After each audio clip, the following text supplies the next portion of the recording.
मुंबई पाठोपाठ पुणे, नाशिक आणि छत्रपती संभाजीनगरातही सीएनजीच्या दरामध्ये वाढ। नाशिकात ₹1.35, पुण्यामध्ये ₹2.50 सीएनजी महाग, तर छत्रपती संभाजीनगरमध्येही ₹2 वाढ करत सीएनजी ₹103वर।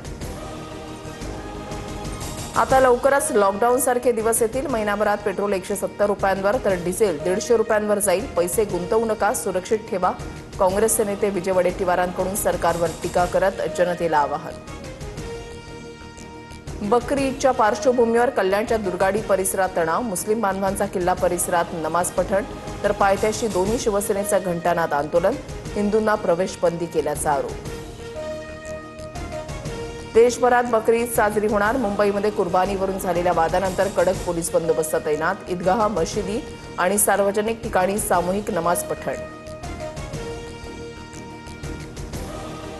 पुण्यातील सारसबाग आज आणि उद्या बंद। पुण्यातील जमावबंदीच्या आदेशामुळे निर्णय। सारसबागेतील गणपती मंदिर मात्र दर्शनासाठी रात्री 10 वाजेपर्यंत सुरूच राहणार।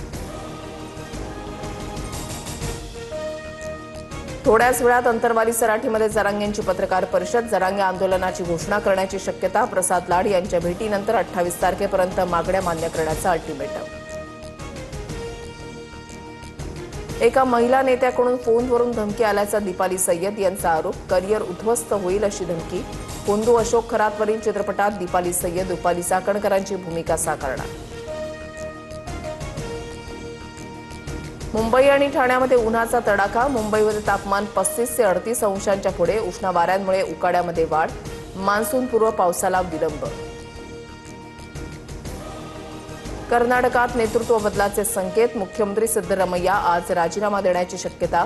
राज्यपालांना भेटण्यासाठी वेळ मागितली। शिवकुमार यांच्या नेतृत्वपदाचा मार्ग मोकळा।